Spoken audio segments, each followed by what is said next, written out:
bagaimana kita melebihkan salawat kepada baginda yang mulia sallallahu alaihi wasallam. Bukan berarti di hari-hari yang lain kita tidak bersalawat kepada Nabi. Setiap hari kita bersalawat kepada Nabi.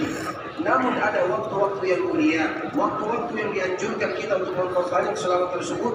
Salah satunya adalah salawat di hari Jumat, karena memang salawat tersebut akan diantarkan dan akan diperlihatkan kepada baginda yang mulia sallallahu alaihi wasallam. Dan mereka yang paling banyak mengucapkan salawat kepada Nabi, mereka lah yang memiliki kedudukan yang istimewa di sisi Nabi sallallahu alaihi wasallam di akhirat sana. Dan kita tentunya ikhwatul Islam ingin senantiasa dekat dengan Nabi sallallahu alaihi wasallam. Salah satu caranya adalah memperbanyak salawat kepada Rasulullah sallallahu alaihi wasallam. Bahkan juga di dalam riwayat hadis yang dikeluarkan oleh Abdullah bin Mas'ud radhiyallahu taala anhu, yang dikeluarkan oleh Imam At-Tirmidzi dan disahihkan oleh Imam Ibnu Hibban, Nabi sallallahu alaihi wasallam menyebutkan, inna awlan nasi bi yaumil qiyamah aktsaruhum alayya salata. Sesungguhnya mereka yang paling berhak terhadap diriku. Apa maknanya mereka yang paling berhak terhadap Nabi? Banyak maknanya. Bisa jadi mereka yang paling berhak mendapatkan syafaat dari Nabi, atau mereka yang paling berhak mendapatkan kesaksian dari Nabi sallallahu alaihi wasallam, atau mereka yang berhak mendapatkan naungan dari Allah Subhanahu wa taala. Kita tidak tahu. Intinya kalimat tersebut masuk dalam hadis ini. Inna awlan nasi bi yaumil qiyamah. Sesungguhnya mereka yang berhak terhadap diriku di hari kiamat, aktsaruhum alayya salata, yaitu mereka yang paling banyak mengucapkan salawat kepada Rasulullah sallallahu alaihi wasallam. Dan itu merupakan di antara cara kita untuk mendekatkan diri kepada baginda yang mulia. Kalau seandainya di dunia kita tidak pernah bersua dan berjumpa dengan Nabi yang mulia sallallahu alaihi wasallam, tentunya kita ingin agar perjumpaan tersebut terwujud ketika Allah Subhanahu wa taala bangkitkan kita dan kita sudah berada di dalam dunia akhirat sana. Itu merupakan tujuan dan cita-cita kita bersama. Bahkan di dalam riwayat yang lain yang Islam, dan ini selalu kita bacakan agar kita tidak pernah melalaikan. Karena ibadah sholawat itu menurut kita adalah ibadah yang mudah saja diucapkan, tapi berat bagi kaum muslimin untuk melakukannya. Sehingga bisa kita bertanya kepada diri kita masing-masing. Misalnya kita bertanya kepada diri kita hari ini saja, sudah berapa kali kita mengucapkan sholawat kepada baginda Nabi yang mulia sallallahu alaihi wasallam? Kemarin berapa kali kita mengucapkan sholawat kepada Nabi sallallahu alaihi wasallam? Padahal hanya sekedar mengucapkan Allahumma salli wa sallim wa barik ala nabiyyina Muhammad sambil kita berjalan sallallahu alaihi wasallam, sambil kita menuju Masjid Nabawi kita mengucapkan Allahumma salli ala Muhammad wa ala ali Muhammad. Mudah kita mengucapkannya, namun sulit bagi kita untuk menerapkannya. Sehingga banyak motivasi yang disampaikan oleh Nabi agar kita tidak melalaikan ibadah yang mulia ini. Dan selalu kita menyebutkan ikhwatul Islam, ketika kita beribadah kepada Allah Subhanahu wa taala, tidak ada di antara kita yang memberikan jaminan ibadah itu langsung sampai kepada Allah Azza wa Jalla. Ketika kita salat, siapa di antara kita yang berani mengatakan salat ini pasti diterima oleh Allah, pasti sampai kepada Allah Azza wa Jalla? Tidak ada. Dikala kita bersedekah, siapa di antara kita yang mengatakan sedekah ini pasti sampai kepada Allah Subhanahu wa taala? Dikala kita berpuasa, dikala kita melakukan ibadah yang lainnya. Namun kalau seandainya kita beribadah dengan ibadah yang mudah ini, ibadah sholawat mudah namun sulit, mudah diucapkan, sulit dikerjakan, maka ini pasti sampai kepada baginda Nabi sallallahu alaihi wasallam. Sehingga itu merupakan di antara motivasi dari Nabi sallallahu alaihi wasallam kepada kita bersama ikhwatul Islam. Makanya di dalam sebuah riwayat yang dikeluarkan oleh Imam Ibnu Hibban dari sahabat Abu Talha radhiyallahu taala anhu atau Abi Burdah radhiyallahu taala anhu, Nabi sallallahu alaihi wasallam menyebutkan, "Man shalla alayya min ummati salatan mukhlishan min qalbi." Barang siapa di antara umatku, mereka yang mengucapkan salawat betul-betul ikhlas dari dalam hatinya. Mereka mengucapkan salawat kepada baginda yang mulia karena rasa cinta kepada nabinya, ingin dekat kepada Rasulullah sallallahu alaihi wasallam. Apa pahala yang akan mereka dapatkan dari ibadah yang mulia ini? Yang pertama, sallallahu alaihi biha 10 salawat. Dengan satu salawat yang diucapkan kepada Nabi, Allah yang akan bersalawat kepadanya 10 kali lipat. Kita yang bersalawat kepada Nabi, tapi Allah yang bersalawat kepada kita. Dan Allah apabila bersalawat kepada hambanya, apa maknanya? Maknanya Allah akan berikan kepada mereka pahala. Allah akan muliakan mereka di dunia dan di dalam surga. Allah akan berikan kepada mereka kemudahan dalam urusan. Itu makna salawat Allah kepada hambanya. Karena Allah berselawat kepada Nabi, malaikat berselawat kepada Nabi, Allah juga berselawat kepada hambanya.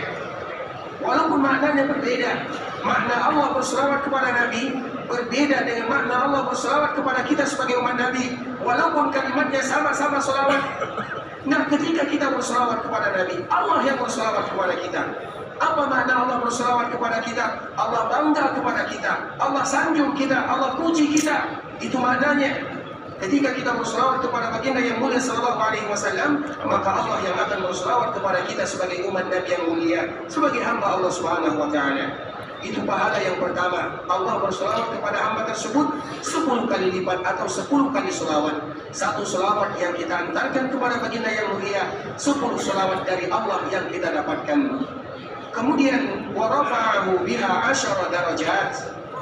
Dan Allah Subhanahu wa taala juga akan mengangkatnya atau mengangkat derajatnya 10 derajat dengan satu selawat. 10 derajat diberikan oleh Allah Azza wa Jalla. Wa kataba lahu biha 10 hasanat. Dan Allah Subhanahu wa taala tuliskan untuknya 10 kebaikan dari satu selawat. Wa maha anhu 10 sayyi'at. Dan Allah akan hapuskan darinya 10 keburukan. Sehingga kalau seandainya kita merasa banyak melakukan dosa, kesalahan, kesilapan, di antara salah satu peneguhnya adalah mengucapkan selawat kepada baginda yang mulia sallallahu alaihi wasallam, karena selawat itu adalah bentuk kita berzikir kepada Allah, bentuk kita cinta kepada baginda Nabi yang mulia sallallahu alaihi wasallam. Allahumma salli ala Muhammad wa ala ali Muhammad kama sallaita ala Ibrahim wa ala ali Ibrahim innaka Hamidum Majid.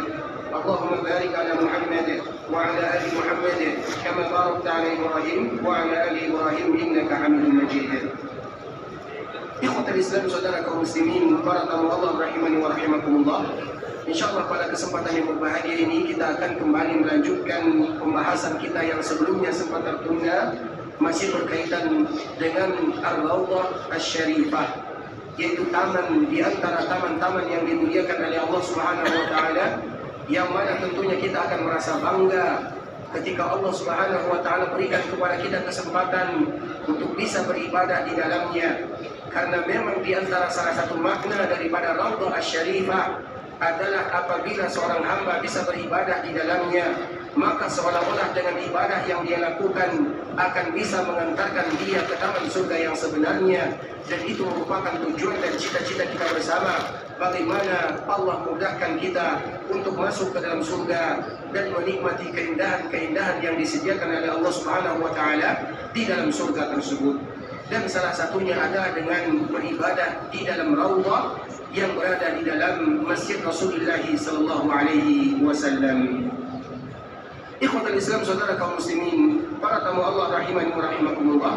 Sekarang kita akan kembali mengulang hadis Nabi sallallahu alaihi wasallam, yaitu hadis yang pertama tentang masalah Raudhah, karena hadis yang berkaitan dengan Raudhah ini sangat banyak. Ada beberapa hadis yang disebutkan oleh Nabi sallallahu alaihi wasallam, yang mana antara satu riwayat dengan riwayat yang lainnya akan melengkapi satu dengan yang lainnya. Antara riwayat yang satu dengan riwayat yang lainnya akan melengkapi, dan bukan berarti antara riwayat dengan riwayat yang lainnya bertentangan antara satu dengan yang lainnya. Yang pertama, ikhwatul Islam, hadis Nabi sallallahu alaihi wasallam yang dikeluarkan oleh Imam Bukhari dan Imam Muslim, bahwasanya Nabi sallallahu alaihi wasallam menyebutkan, ma baina baiti wa mimbari raudhatun min riyadil jannah wa mimbari ala haudi. Dan ini akan kita kembali mengulang dalam penjelasannya apa makna sabda baginda yang mulia sallallahu alaihi wasallam. Ikhwatul Islam, saudara kaum muslimin, para tamu Allah rahimani wa rahimakumullah. Nabi sallallahu alaihi wasallam menyebutkan, ma baina baiti, di antara rumahku, wa mimbari, dan mimbarku, raudhatun min riyadil jannah, adalah taman di antara taman-taman surga. Wa mimbari ala haudi, dan mimbarku, yaitu mimbar yang ada di dunia yang pernah ditempati oleh baginda yang mulia, yang Nabi naik ke atasnya, ala haudi, dan dia akan berada di telagaku. Itu makna daripada hadis yang disebutkan oleh Rasulullah SAW. Ikhwatul Islam, Nabi SAW menyebutkan ma baina baiti, di antara rumahku. Dan kemarin kita telah menjelaskan rumah Nabi SAW. Nabi SAW ketika sampai di kota Madinah, Maka Nabi SAW menginap di rumah salah seorang sahabat yang bernama Abu Ayyub Al-Ansari radhiyallahu ta'ala anhu. Kemudian ketika Nabi menginap di sana, Nabi belum punya rumah. Karena memang yang pertama kali dilaksanakan dan yang dilakukan oleh Nabi adalah membangun Masjid Nabawi. Dan setelah Masjid Nabawi ini selesai dibangun, maka baru Nabi SAW membangun rumah istrinya satu persatu. Sehingga kemarin kita menyebutkan rumah istri Nabi SAW di samping Masjid Nabawi ada 8. Namun yang dibangun oleh Nabi SAW ada 9 rumah. Dan salah satu rumah yang dibangun oleh Nabi SAW di antara rumah para istrinya adalah rumah putrinya Fatimah radhiyallahu ta'ala anha. Sehingga rumah Fatimah radhiyallahu ta'ala anha berada di antara rumah para istri Nabi SAW. Dan Nabi SAW membangun rumah istri Nabi SAW tersebut butuh waktu yang lama. Dan Nabi SAW tidak membangunnya sekaligus. Karena memang ketika Nabi SAW datang ke kota Madinah, Nabi belum punya istri kecuali Saudah dengan Aisyah radhiyallahu ta'ala anha. Kemudian ketika Nabi datang ke kota Madinah, maka Nabi menikah dengan Hafsah, Nabi menikah dengan Ummu Salamah, Nabi menikah dengan Zainab, Nabi menikah dengan Safiyah, dan itu tidak sekaligus. Dan kita tahu bagaimana tujuan pernikahan Nabi SAW adalah untuk membantu wanita-wanita yang tadi mereka meninggalkan Mekah menuju Madinah, atau mereka yang tidak ada mahramnya, atau mereka yang tidak ada dekingannya, sehingga Nabi SAW muliakan mereka dengan menikahinya. Makanya kita lihat pernikahan Nabi SAW, hanya satu wanita yang perawan saja dinikahi oleh Nabi SAW. Sisanya kita lihat siapa yang dinikahi oleh Nabi SAW. Dari sini kita tahu apa makna, apa hikmah kenapa Nabi SAW diizinkan oleh Allah Azza wa Jalla untuk menikah lebih daripada 4. Tujuannya adalah untuk membantu mereka-mereka dan menguatkan keimanan mereka. Kita contohkan misalnya ikhwatul Islam, salah seorang wanita yang bernama Ummu Habibah. Kenapa Nabi SAW menikahinya? Ketika dia pergi berhijrah yang pertama ke Habasyah, maka dia ditinggalkan oleh suaminya. Tidak ada sesiapa di sana kawannya. Maka Nabi SAW melamarnya. Kemudian Nabi menikahinya. Kemudian Nabi mengundangnya ke kota Madinah. Kenapa dia demikian? Karena dia berada di keluarga yang kufar, yang tidak beriman kepada Allah. Sehingga Nabi SAW ingin menyelamatkan dirinya. Maka Nabi SAW menikahinya. Nah, begitulah pernikahan Nabi SAW. Rata-rata pernikahan Nabi ada hikmah, ada tujuan yang luar biasa. Dan tentunya pernikahan Nabi SAW tersebut tidak sekaligus. Sehingga rumah yang dibikin oleh Nabi di samping masjidnya yang pertama kali adalah rumah untuk Saudah dan rumah untuk ibunda kita Aisyah radhiyallahu ta'ala anha. Sehingga rumah Aisyah dan rumah Saudah adalah rumah yang berdekatan, karena memang mereka merupakan di antara istri pertama Nabi SAW, tentunya setelah ibunda kita Khadijah radhiyallahu ta'ala anha. Kemudian di ikhwatul Islam, Nabi SAW menyebutkan, ma baina baiti, di antara rumahku. Rumah siapa yang dimaksud? Tentunya rumah ibunda kita Aisyah, karena itu rumah pertama yang dibangun oleh Nabi SAW. Karena memang Nabi tidak punya istri kecuali Aisyah dan Saudah sepeninggal Khadijah radhiyallahu ta'ala anhum ajma'in. Kemudian Nabi menyebutkan, ma baina baiti, di antara rumahku ini, rumah yang dibangun oleh Nabi, wa mimbari, dan mimbarku adalah taman di antara taman-taman surga. Sehingga masjid yang dibangun oleh Nabi SAW, selalu kita menyebutkan di kota Islam, tidak semuanya bagian daripada Raudhah. Ketika Nabi membangun Masjid Madinah, Masjid Nabawi, maka panjangnya ada 70 hasta, lebarnya ada 60 hasta. 60 hasta kali 70 hasta, dan itu semua bukan termasuk daripada Raudhah. Sehingga tidak semua masjid yang dibangun oleh Nabi adalah bagian daripada Raudhah, namun Raudhah adalah bagian daripada masjid yang dibangun oleh Nabi SAW. Makanya itulah gunanya Nabi menyebutkan ma baina baiti. Nabi memberikan jarak di antara rumahku. Berarti rumah Nabi SAW itu bukan bagian daripada masjid. Kita ulang lagi ikhwatul Islam. Dikala Nabi SAW menyebutkan hadis ini, ma baina baiti, di antara rumahku, berarti rumah Nabi tidak masuk ke dalamnya. Wa mimbari, dan mimbarku, berarti mimbar Nabi jaraknya juga tidak masuk ke dalamnya. Raudhatun min riyadil jannah, maka itu merupakan di antara taman-taman surga. Dan kita ingin melihat berapa ukuran raudhah yang disebutkan oleh baginda Nabi sallallahu alaihi wasallam. Sebelumnya kita menjelaskan ikhwatul Islam, sebelum kita mengetahui berapa panjang raudhah yang disebutkan oleh Nabi, kita kemarin menyebutkan tentang masalah mimbar, dan di sini ada cerita yang luar biasa yang kita ingin kembali mengulangnya. Pertama kali Nabi SAW datang ke kota Madinah, Nabi SAW tidak ada mimbar. Nabi terbiasa berceramah di tiang-tiang yang ada di Masjid Nabawi. Dan tiang Masjid Nabawi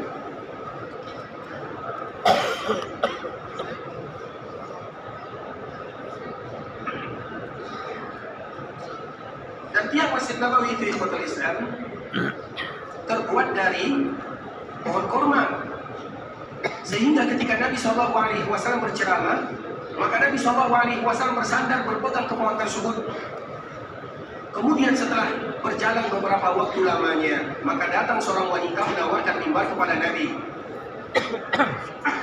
Kemudian apa kata Rasulullah SAW? Rasulullah mengiyakan. Kemudian akhirnya mimbar ini jadi. Ketika mimbar ini telah selesai, maka dimasukkan ke dalam Masjid Nabawi, dan Nabi SAW mulai menaiki mimbar tersebut. Dan kemarin kita telah menyebutkan beberapa sifat yang dimiliki oleh mimbar Nabi SAW. Siapa yang masih ingat apa sifat mimbar Nabi SAW?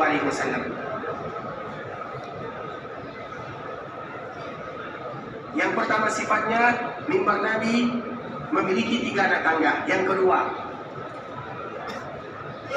dari kayu hutan. Yang ketiga, apalagi sifat mimbar Nabi? Kayu hutan yang bagaimana?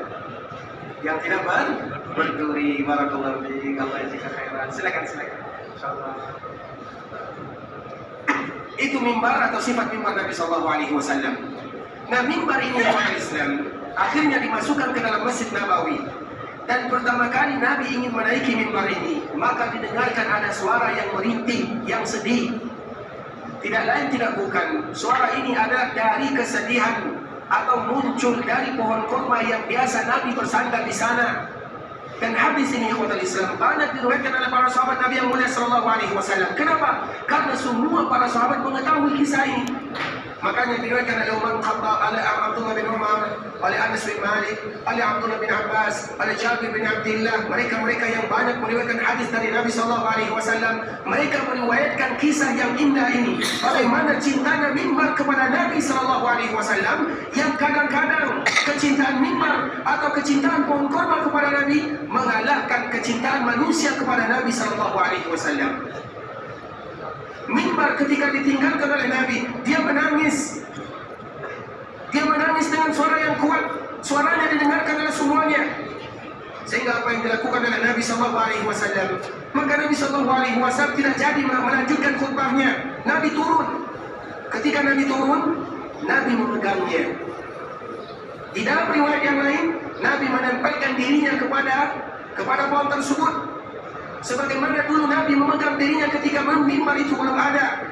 Kemudian ketika Nabi memegang pohon kurma yang biasa dipegang oleh Nabi, maka sedikit demi sedikit hilang suara tersebut, hilang. Sehingga Nabi SAW menyebutkan setelah hilang suaranya, kalau seandainya aku tidak turun dari mimbar dan aku tidak memegangnya dan merangkulnya, maka dia akan mengeluarkan suara, mengeluarkan tangisan sampai hari kiamat karena rindu kepada Rasulullah SAW. Itu pohon kurma ikhwatul Islam, pohon kurma yang sudah ditebang, pohon kurma yang sudah dijadikan tiang, pohon kurma yang tidak ada nyawa, yang tidak akan tumbuh lagi. Tetapi ketika dia berpisah dengan Nabi, bagaimana kesedihannya? Apakah kalah kecintaan kita kepada Nabi dengan cinta pohon kurma kepada Nabi SAW?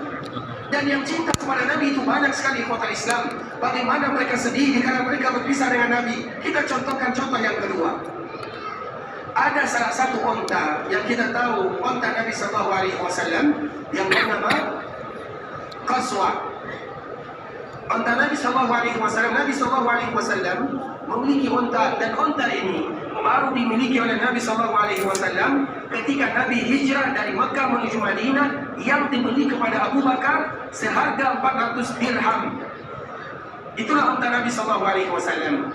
Dan namanya adalah Qaswa. Qaswa itu artinya adalah yang paling cepat berjalannya. Tidak ada satupun unta yang bisa mengalahkan unta Nabi SAW. Warnanya agak sedikit kemerah-merahan antara hitam dan putih. Unta Nabi SAW adalah unta yang sangat indah, yang sangat cepat berlarinya. Nabi sayang kepadanya, dia pun sayang kepada Nabi, padahal dia adalah hewan. Tapi dia sayang kepada Nabi. Dia menemani Nabi SAW kurang lebih 11 tahun lamanya. Bagaimana bentuk dia cinta kepada Nabi SAW kepada Islam. Kita tahu, ini hewan, kita berbicara tentang hewan. Bagaimana cintanya kepada Nabi SAW. Ketika Nabi meninggal pada tahun ke-11 Hijriah, di bulan Rabiul Awal, pada hari Senin, semua sahabat Nabi SAW, keluarga Nabi SAW ikut bersedih semuanya. Bahkan kota Madinah juga ikut bersedih. Dan di antara yang ikut bersedih dengan wafatnya Nabi SAW adalah unta ini. Bagaimana dia bersedih, ikhwatul Islam? Semenjak Nabi SAW meninggalkan dunia ini untuk selama-lamanya, semenjak itu pula dia tidak pernah lagi makan dan minum. Dia bersedih, tidak pernah kering air matanya. Ini unta, ini hewan. Ini hewan, unta Nabi SAW. Sampai-sampai matanya ini ditutup, sampai-sampai matanya tidak bisa melihat. Akhirnya apa yang terjadi, ikhwatul Islam? Karena tentunya kalau tidak makan, tidak minum, juga akan mati. Dan memang itu yang terjadi.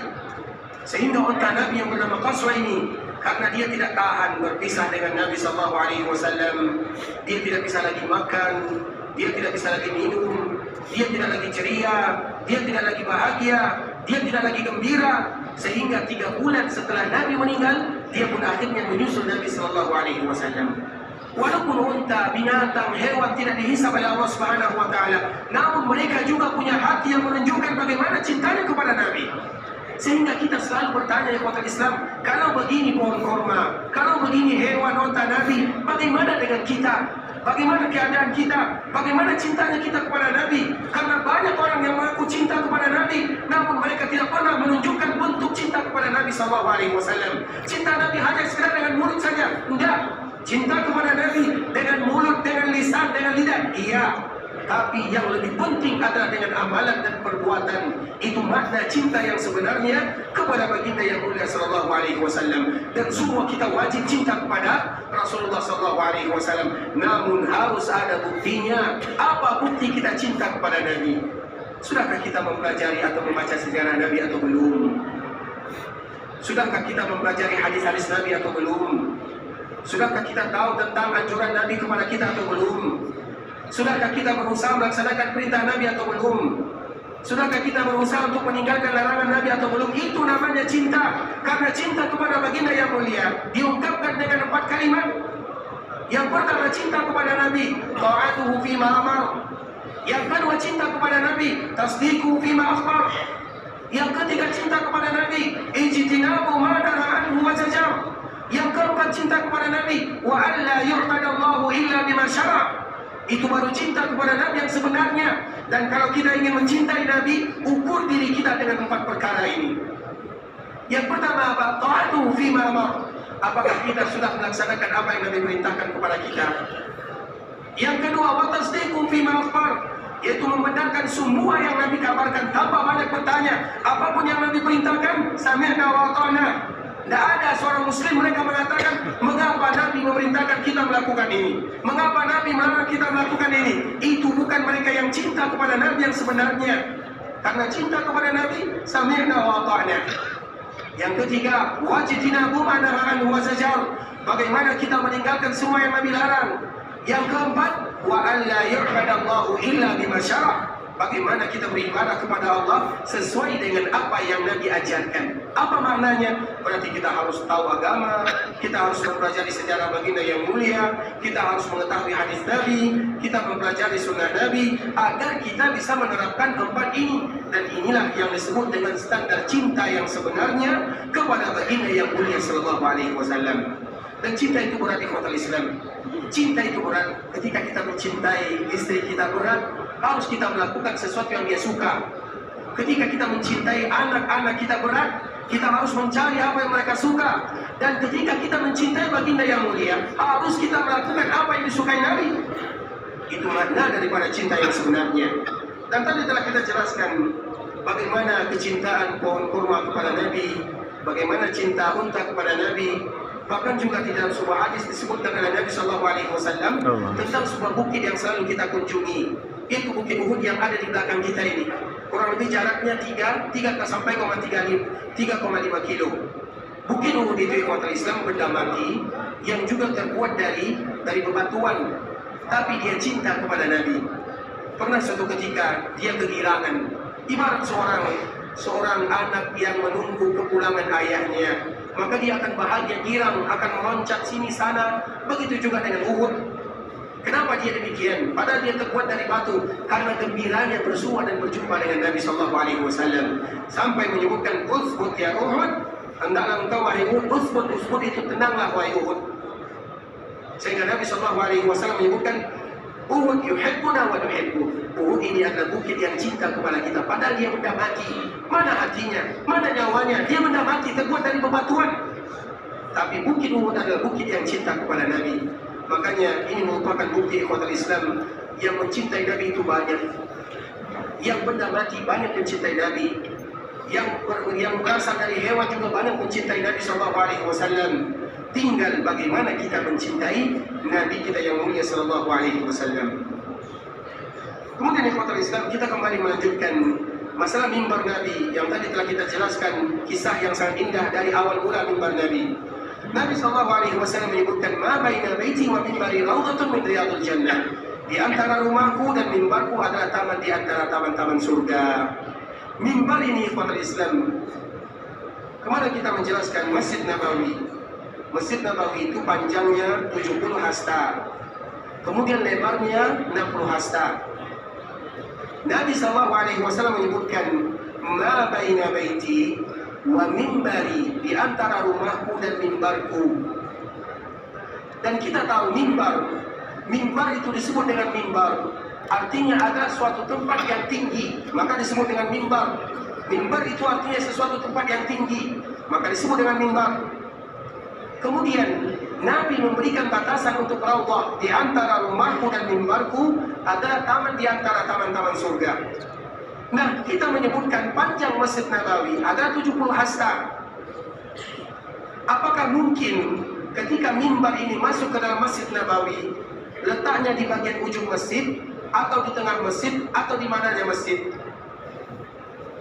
Di mana kira-kira biasanya mimbar kaum muslimin, di mana mereka letakkan?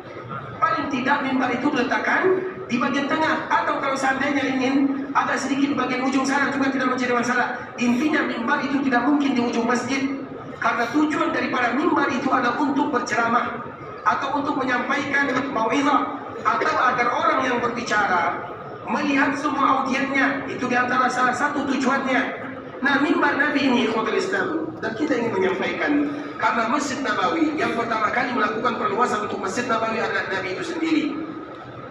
Ketika sepulangnya Nabi SAW dari perang Khaybar, ketika Nabi pulang dari perang Khaybar, Nabi menambah panjang masjid ini kurang lebih 20 hasta. Yang tadinya 70 hasta, sekarang menjadi 20 ditambah lagi 20, maka panjang Masjid Nabawi yang dibangun oleh Nabi, bahkan diperluas oleh Nabi, akhirnya sampai 90 hasta, kurang lebih 45 meter. Itu panjang Masjid Nabawi. Tadi lebarnya Masjid Nabawi itu ada 60 hasta. Sepulangnya Nabi dari perang Khaybar ditambah lagi 20 hasta. Berarti lebar Masjid Nabawi ada 80 hasta, kurang lebih 40 meter. Berarti panjang Masjid Nabawi semuanya ada 45, lebarnya ada 40 meter persegi. Itu adalah panjang Masjid Nabawi dan panjang Masjid Nabi SAW. Nah, mimbar ini ada di bagian tengah Masjid Nabawi, atau paling tidak agak sedikit bergeser ke kanan. Berarti tidak semua Masjid Nabawi ini adalah bagian daripada mimbar. Nah, disinilah para ulama mereka mencari kira-kira mimbar ini di mana lokasinya. Karena apabila kita tahu mimbar Nabi, maka kita akan tahu betapa atau berapa panjang daripada raudhah dan berapa panjang daripada atau lebar daripada raudhah. Disebutkan oleh Imam As-Sam'udi rahimahullah taala dalam kitabnya Wafaul Wafa fi Siratul Mustafa sallallahu alaihi wasallam, dan ini merupakan di antara pendapat jumhur para ulama ikhwatul Islam, bahwa mimbar Nabi itu kurang lebih jaraknya dari rumah Nabi kira-kira 50 hasta. Kita ulang lagi ikhwatul Islam, mimbar Nabi dari rumah Nabi, jaraknya dari rumah Nabi kira-kira 50 hasta. Kalau 50 hasta, berapa kira-kira, berapa meter kira-kira? Kira-kira 25 meter. Berarti 25 meter inilah yang disebut dengan Raudhah. Yang tadi panjang Masjid Nabawi kurang lebih 45, 25-nya adalah bagian daripada Raudhah. Berarti hampir separuhnya itu adalah bagian daripada Raudhah. Sisanya itu bukan daripada bagian Raudhah. Walaupun itu disebut dengan Masjid Nabawi, walaupun itu masjid yang dibangun oleh Nabi sallallahu alaihi wasallam. Itulah panjang Raudhah. Lebarnya ikhwatul Islam kurang lebih 30 hasta, yaitu kurang lebih 15 meter. Itu adalah Raudhah. Sehingga supaya kita lebih pasti, dan kita mungkin, makanya ikhwatul Islam di dalam Masjid Nabawi itu sekarang kita menyebutkan para ulama, terutama mereka arsitek yang paling sulit membangun adalah mereka yang membangun Masjid Nabawi. Mereka yang paling sulit membangun adalah mereka yang membangun Masjid Nabawi, karena tidak membangun begitu saja dengan mudah, tidak. Ada ciri khasnya. Mereka harus tahu, mereka yang membangun Masjid Nabawi harus tahu sejarahnya, sehingga nanti mudah disampaikan baik itu dengan bahasa isyarat ataupun dengan bahasa yang lainnya. Begitu juga dengan Raudhah. Makanya Raudhah itu ikhwatul Islam, kita lihat tiang yang ada di bagian Raudhah itu berbeda. Ini masjid baru, yang kita lihat sekarang ini masjid baru. Kemudian di bagian depan yang ada payungnya itu masjid lama. Ada lagi yang lebih lama darinya, yang bagian depan lagi itu berbeda ukurannya. Itu adalah masjid Rasulullah SAW. Ada lagi bagian daripada Raudhah, itu ada tanda dan ciri khas khususnya. Kalau seandainya kita ingin melihat daripada Raudhah, ada ciri-cirinya. Di bagian atasnya ada bacaannya, kemudian ukiran tiangnya juga diberikan tanda oleh mereka yang membuatnya. Intinya ketika mereka membuat batas daripada Raudhah, mereka sudah memberikan bahasa isyarat kepada kita. Tinggal bagaimana kita mengetahuinya, sehingga kita bisa memastikan ketika kita masuk ke Raudhah, kita bisa mengatakan bahwa saya betul-betul sampai di Raudhah dan saya betul-betul berada di dalam Raudhah. Karena bisa jadi ada di antara kita mengatakan saya berada di Raudhah, padahal dia tidak berada di dalam Raudhah. Dia berada di Masjid Nabawi biasa. Sehingga keutamaan yang dijanjikan oleh Nabi SAW tidak dia dapatkan. Makanya itulah batasan daripada Raudhah. Kita kira-kira 25 kali 15. Itulah Raudhah yang sebenarnya, dan itulah yang disebutkan oleh Nabi, ma baina baiti wa mimbari. Di antara rumahku dan mimbarku adalah taman di antara taman-taman surga. Kemudian ikhwatul Islam, kita kembali melanjutkan hadis Nabi sallallahu alaihi wasallam. Ma baina baiti wa mimbari rawdatun min riyadil jannah. Di antara tamanku, di antara rumahku dan mimbarku adalah taman di antara taman-taman surga. Wa mimbari, lanjutan hadis ini, wa mimbari ala haudi, dan mimbarku berada di atas telagaku. Dan ini juga merupakan di antara nikmat yang luar biasa ikhwatul Islam. Kemarin kita menyebutkan ada 4 makna daripada Raudhah. Kemarin kita menyebutkan ada 4 makna daripada Raudhah. Siapa di antara kita yang masih ingat apa makna Raudhah atau 4 makna daripada Raudhah yang kemarin kita sebutkan? Dan ini salah satu buktinya untuk menerangkan makna daripada yang telah kita sebutkan kemarin. Sambungan hadisnya, wa mimbari ala haudi. Tapi sebelum kita menjelaskan ini, kami bertanya dulu, siapa di antara kita yang masih ingat apa makna daripada Raudhah, 4 makna daripada Raudhah yang kemarin telah kita jelaskan? Silakan.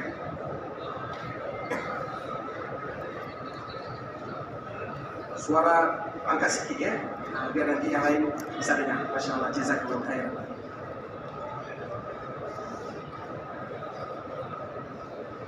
Amalan di sana sama dengan amalan di surga. Betul kan ini? Macam ini kemarin bahasanya, amalan ini sama dengan amalan di surga. Betul atau salah? Amalan ini bisa mengantarkan surga. Yang pertama, yang kedua, ini baru ketenangannya sama seperti kita beribadah atau berada di dalam surga. Yang ketiga,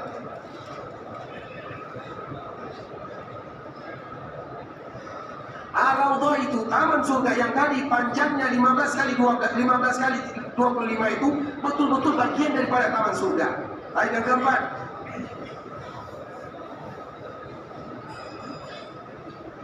di akhir zaman tiada orang ke Mekah ke Madinah. Kemudian kalau tidak ada ke Mekah ke Madinah, apa yang terjadi? Maka Raudhah itu akan diangkat oleh Allah Subhanahu wa taala. Kurang catatannya sedikit ya. Masyaallah, silakan. Jazakallahu khairan. Nah, di antara salah satunya ikhwatul Islam, poin yang ketiga, tadi saudara kita mengatakan bahwa Raudhah ini bagian daripada surga. Dan poin yang keempat, dia mengatakan bahwa Raudhah ini nanti akan diangkat ke surga. Apa dalilnya? Bahwa kita mengatakan Raudhah itu akan diangkat oleh Allah Subhanahu wa taala. Dalilnya ini, wa mimbari ala haudi, dan mimbarku akan berada di telagaku. Mimbar Nabi ikhwatul Islam sekarang tidak ada lagi. Karena mimbar Nabi itu terbuat dari kayu. Tadi telah dijelaskan oleh saudara kita. Dan mimbar Nabi ini kita tahu Masjid Nabawi itu dulu sering terbakarnya. Masjid Nabawi sering terbakar. Dan di antara ketika terjadi kebakaran di dalam Masjid Nabawi, maka mimbar Nabi ini ikut terbakar. Secara lahir, mimbar Nabi ini ikut terbakar. Sehingga mimbar Nabi yang dulu bersama Nabi, yang dinaiki oleh Nabi, itu sekarang tidak ada lagi. Itu poin yang harus kita ketahui. Berarti mimbar Nabi ini tidak ada lagi. Tapi ikhwatul Islam, mimbar Nabi yang tadi dibuat untuk Nabi, yang tadi Nabi menaikinya, maka mimbar ini jugalah yang akan diangkat oleh Allah Subhanahu wa taala dan yang akan selalu menemani Nabi sallallahu alaihi wasallam sampai di akhirat sana. Berarti maknanya ketika mimbar ini diangkat, begitu juga dengan Raudhah juga diangkat oleh Allah Subhanahu wa taala. Mimbar ini itu juga mimbar yang akan bersama Nabi sallallahu alaihi wasallam. Salah satu buktinya Nabi menyebutkan wa mimbari ala haudi, dan mimbarku berada di atas telagaku. Apa maknanya? Kita tahu ikhwatul Islam. Dan ini poin yang paling penting. Akan kita tahu betapa sayang dan cinta Nabi kepada kita bersama. Ketika kita meninggal, dan semua kita akan meninggal, kemudian tubuh kita ini semuanya akan hancur, semuanya kecuali satu yang bernama Ajabuz Zanab. Ajabuz Zanab itu artinya tulang ekor yang ada di bagian belakang. Itu tidak akan pernah hancur dan tidak akan pernah punah sampai hari kiamat. Karena dari sinilah Allah akan kembali membangkitkan kita semua. Makanya nanti di akhir zaman, ketika terjadi hari kiamat, manusia seolah-olah dibangkitkan oleh Allah Subhanahu wa taala dan mereka akan kembali tumbuh. Jasad kita ini, jasad itu pula lah yang nanti akan kita bawa dikembalikan oleh Allah Subhanahu wa taala. Dan kita dibangkitkan dalam keadaan tidak berbusana. Kita dibangkitkan dalam keadaan tidak bersunat. Kita dibangkitkan dalam keadaan tidak membawa sandal. Begitulah Allah Subhanahu wa taala membangkitkan kita dari Ajabuz Zanab yang tidak punah. Kemudian ketika kita berada di padang mahsyar, pertama kali kita dibangkitkan, maka di sanalah Nabi sallallahu alaihi wasallam sudah menunggu kita sebagai umatnya. Ketika kita dibangkitkan, semua kita akan merasa kehausan. Sama seperti anak kecil yang baru saja dilahirkan. Ketika anak kecil lahir, apa yang akan mereka cari? Yang akan mereka cari adalah ASI ibunya. Begitu juga kita ketika kita dibangkitkan, apa yang akan kita cari? Minuman. Mana minuman di padang mahsyar? Tidak ada orang jualan Coca-Cola di sana. Ini padang mahsyar. Yang ada satu-satunya adalah telaga baginda yang mulia sallallahu alaihi wasallam yang disebut dengan haud. Itulah haud yang kita bicarakan. Dan Nabi ikhwatul Islam, Nabi tahu ketika semua manusia dibangkitkan, dan salah satunya kita sebagai umatnya, maka Nabi tahu bahwa kita akan merasakan kehausan yang luar biasa. Sehingga Allah menghadiahkan kepada Nabi yang namanya telaga yang disebut dengan haud. Itulah telaga Nabi. Telaga Nabi itu ikhwatul Islam, selalu kita menyebutkan telaga Nabi itu adalah telaga yang paling indah, telaga yang paling mulia, tenaga yang paling besar. Panjangnya, lebarnya itu sama dengan kita melakukan perjalanan selama 1 bulan. Kalau kita berjalan 1 bulan, kira-kira berapa kilo kita tempuh?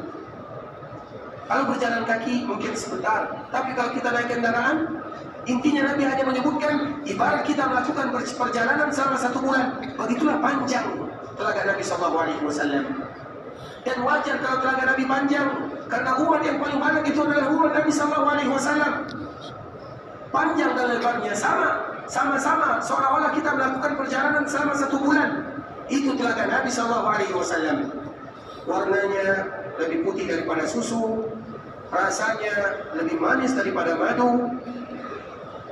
Tempat untuk meminumnya, cawannya, gelasnya, itu sama jumlahnya dengan bintang-bintang yang ada di langit.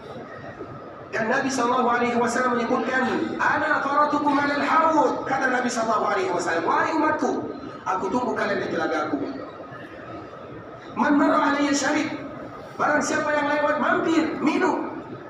Wa man syarib lam yasma' ba'dahu abada. Barang siapa yang minum dari telaga Nabi, yang tadi telah kita sebutkan sifat dan ciri-cirinya, lam yasma' ba'dahu abada, mereka tidak akan lagi pernah merasakan kehausan untuk selama-lamanya. Semoga kita semua diberikan rezeki untuk bisa minum dari telaga Nabi SAW. Karena apabila kita diberikan kemudahan minum dari telaga Nabi, urusan kita akan mudah berikutnya. Kita tidak akan lagi pernah merasakan kehausan. Kita tahu padang mahsyar itu 50.000 tahun lamanya ikhwatal Islam. Mencari Nabi Adam itu butuh berpuluh-puluh tahun. Kemudian mencari Nabi Nuh, Nabi Ibrahim, Nabi Musa, Nabi Isa, itu ribuan tahun lamanya, bukan sebentar. Dan kita yang berhasil minum dari telaga Nabi tidak akan pernah haus lagi selama-lamanya. Kita aman posisinya. Itulah telaga Nabi SAW. Telaga yang sangat indah. Kenapa kita menyebutkan yang demikian? Karena ada sebahagian umat Nabi yang mereka terusir dari telaga Nabi SAW. Maknanya tidak semua mereka mendapatkan izin minum dari telaga tersebut. Siapa yang mengucapkan demikian? Nabi itu sendiri. Nabi menyebutkan, "Summa yuhalu baini wa bainahum." Ada sebuah kaum yang aku kenal dengan mereka. Mereka kenal dengan diriku. Karena Nabi kenal dengan umatnya. Umat Nabi itu ikhwatul Islam. Nabi memberikan perumpamaan ibarat kuda-kuda yang berwarna hitam yang banyak sekali. Kemudian di antara kuda tersebut ada warna putih di tengahnya. Kita biasa melihat ada orang kuda hitam. Kemudian di kepalanya, di bagian kepalanya ada warna putih. Begitulah cara Nabi SAW membedakan umatnya. Kuda-kuda hitam yang tidak ada warna putihnya itu bukan umat Nabi, tetapi yang ada tanda putihnya itu adalah umat Nabi. Dan di antara mendatangkan tanda putih tersebut adalah melaksanakan ibadah salat, tidak pernah meninggalkannya. Kalaupun mereka termasuk umat Nabi, tapi mereka tidak salat, maka Nabi tidak akan ketahui mereka bagian daripada umatnya. Karena begitu cara Nabi untuk membedakan mana umatnya dan mana bukan umatnya. Kemudian ikhwatul Islam, ketika Nabi melihat ada sebagian umatnya mereka belum minum dari telaga tersebut, maka Nabi memanggilnya, "Ayo ke sini kalian semua minum dari telagaku." Kemudian apa yang terjadi? Nabi mengatakan, "A'rifu ma ya'rifuni." Aku kenal mereka, sehingga Nabi panggil. "Wa ya'rifuni." Mereka juga kenal denganku karena mereka umat Nabi. "Summa yuhalu baini wa bainahum." Tapi ada pemisah, ada pembatas, sehingga mereka tidak bisa minum dari telaga Nabi. Kemudian Nabi mengadu kepada Allah, "Ya Allah, mereka adalah umatku. Mengapa mereka tidak bisa minum dari telagaku?" Apa kata Allah Subhanahu wa taala? "Innaka la tadri ma za ahdatsu ba'daka." Engkau wahai Muhammad tidak tahu apa yang mereka perbuat setelah engkau meninggal. Dalam hadis ini dijelaskan oleh para ulama bahwa mereka yang tidak bisa minum dari telaga Nabi adalah mereka yang mengetahui agama Nabi. Mereka masuk ke dalam agama Nabi, kemudian mereka meninggalkan agama Nabi. Baik itu meninggalkan syariatnya, atau mereka tidak mau beribadah kepada Allah, terutama rukunnya, itu mereka tidak akan minum dari telaga Nabi SAW, walaupun mereka bagian daripada umat Nabi. Kemudian yang kedua, disebutkan makna oleh para ulama, mereka yang tidak minum dari telaga Nabi adalah mereka yang merubah-rubah agama Nabi SAW. Nabi mengatakan A, dia mengatakan B. Nabi mengatakan C, dia mengatakan D. Itu adalah di antara mereka yang tidak bisa minum dari telaga Nabi SAW. Oleh karenanya ikhwatul Islam, itu merupakan di antara bentuk telaga Nabi SAW. Nah hadisnya Nabi menyebutkan, "Wa mimbari," kita kembalikan lagi kepada mimbar Nabi, "Wa mimbari ala haudi." Dan mimbarku yang tadi kita bicarakan, ala haudi, akan berada di telagaku. Kenapa mimbar ini berada di telaga Nabi? Karena Nabi memanggil umatnya. Kemudian Nabi berdiri di mana? Nabi berdiri di atas mimbar yang dulu Nabi berdiri di mimbar mimbar yang ada di dunia. Itulah mimbar baginda yang mulia sallallahu alaihi wasallam. Berarti mimbar yang ada di dunia diangkat oleh Allah Subhanahu wa taala menjadi mimbar lagi yang akan selalu menemani Nabi sampai ke telaga Nabi sallallahu alaihi wasallam. Dan tidak sampai di sini saja ikhwan Islam. Ada lagi hadis yang menyebutkan hadis yang lain yang juga dikeluarkan oleh Imam atau yang masih dibawakan oleh sahabat Abu Hurairah radhiyallahu taala anhu, yang dibawakan oleh Imam Ahmad rahimahullahu taala. Apa kata Nabi sallallahu alaihi wasallam? Inna minbari ala tur'atin min tura'il jannah. Ini hadis yang berikutnya yang berkaitan dengan raudhah. Wa ma baina minbari wa hujrati raudhatun min riyadil jannah. Sesungguhnya mimbarku terdapat di pintu di antara pintu-pintu surga. Mimbar Nabi yang tadi ada di dunia akan terdapat di antara pintu-pintu surga. Inna mimbari ala tur'atin min tura'il jannah wa ma baina mimbari, dan di antara mimbarku wa hujrati, dan kamarku. Tadi Nabi menyebutkan rumahku. Rumah Nabi SAW banyak, luas, panjang. Kemudian di dalam hadis ini Nabi kembali memperkecil ruang lingkupnya. Wa hujrati, dan kamarku. Berarti maknanya tidak semua rumah Nabi akan menjadi batasan daripada raudhah.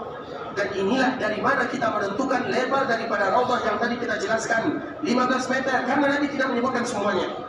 Nabi tidak menyebutkan rumahnya. Rumah Nabi panjang. Panjang itu maknanya bersusun antara rumah-rumah keluarga Nabi sallallahu alaihi wasallam. Namun Nabi di dalam hadis ini menjelaskan wa hujrati, di antara mimbarku dan kamarku, kata Nabi. Berarti di kamar Nabi itu merupakan lebar daripada raudhah. Nah, di dalam hadis yang kedua ini Nabi SAW menyebutkan inna mimbari ala tur'atin min tura'il jannah. Sesungguhnya mimbarku akan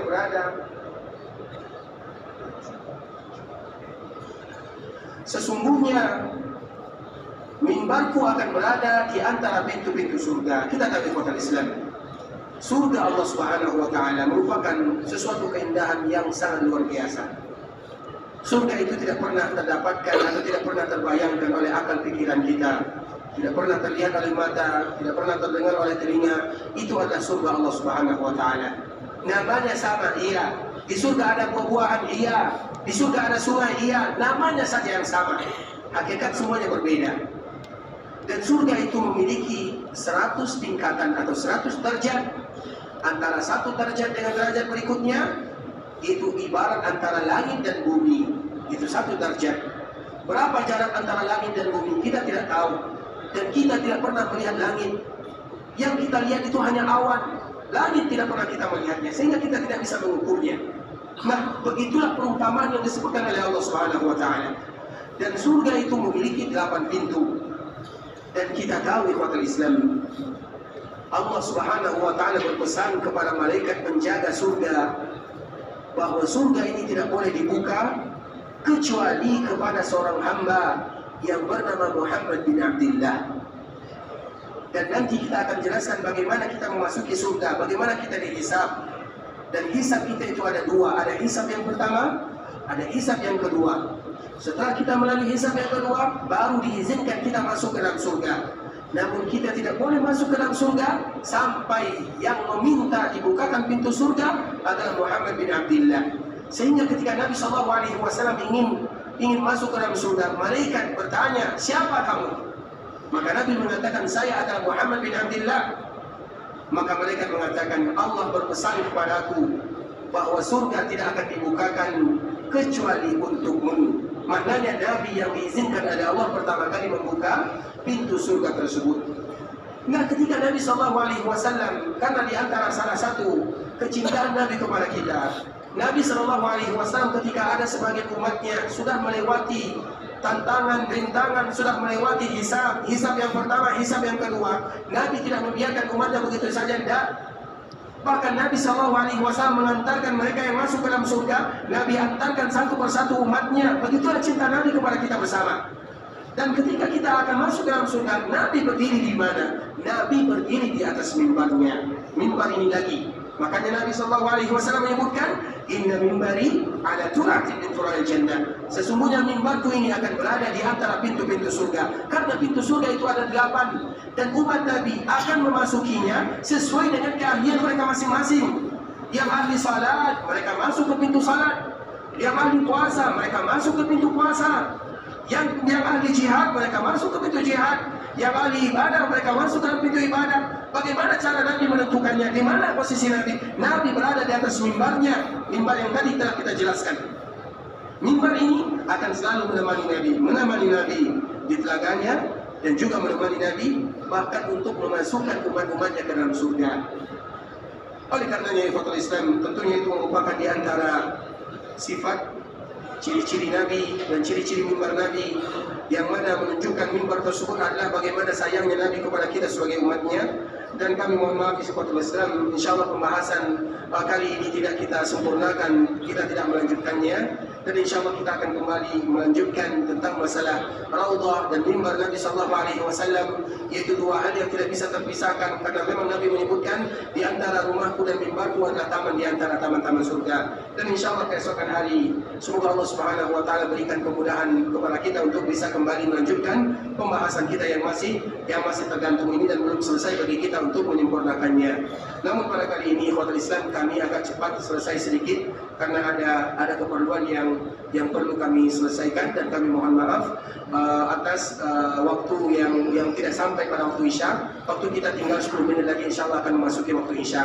Dan kita berharap kepada Allah ikhwatul Islam, terutama di Masjid Rasulullah SAW ini, harapan kita, cita-cita kita semua sama, yaitu bagaimana Allah Subhanahu wa taala ampunkan dosa kita, dan semoga Allah ampunkan dosa kita semuanya. Cita-cita kita bersama tidak lain tidak bukan adalah bagaimana Allah menerima amal ibadah kita, dan semoga Allah menerima amal ibadah kita. Cita-cita kita semuanya sama, bagaimana doa dan permintaan kita dikabulkan oleh Allah, dan semoga Allah kabulkan doa dan permintaan kita. Kalau ada di antara kita yang ingin pulang ke kampung halamannya, ini merupakan hari terakhir dia berada di kota Madinah. Semoga Allah kumpulkan mereka bersama keluarganya dalam keadaan sehat walafiat, membawa pahala yang sebesar-besarnya, dan dosa mereka diampuni oleh Allah Subhanahu wa taala. Namun kalau seandainya ada di antara kita yang hari ini merupakan hari terakhir baginya untuk berada di kota Madinah untuk melanjutkan perjalanan ibadah yang kedua menuju tempat yang lebih mulia lagi, Makkah Al-Mukarramah, semoga Allah memberikan kemudahan dalam perjalanannya. Allah jadikan amalannya adalah amalan yang diterima. Allah jadikan doa dan permintaannya adalah doa yang dikabulkan oleh Allah Subhanahu wa taala. Allah jadikan umrah mereka adalah umrah yang mabrurah, sa'i mereka adalah sa'i yang masykur, dan dosa mereka adalah dosa yang diampunkan oleh Allah Subhanahu wa taala. Ikhwatul Islam, saudara kaum muslimin, para tamu Allah rahimani wa rahimakumullah, kita tutup pembahasan kita ini dengan mengucapkan doa kafaratul majlis, dan insyaallah besok kita akan kembali menyempurnakan pembahasan kita ini. Yang benar dari Allah Subhanahu wa taala, yang salah tentunya dari kami karena kekurangan ilmu kami, karena kebodohan dan kejahilan kami mohon dimaafkan kalau seandainya ada kata-kata yang kurang berkenan di hati. Kita tutup dengan mengucapkan doa kafaratul majlis. Subhanakallahumma wa bihamdika asyhadu an la ilaha illa anta astaghfiruka wa atubu ilaik. Wa sallallahu wa sallim ala nabiyyina wa habibina wa khalilina wa sayyidina Muhammadin wa ala alihi wa sahbihi wa sallama tasliman katsira. Assalamualaikum warahmatullahi wabarakatuh.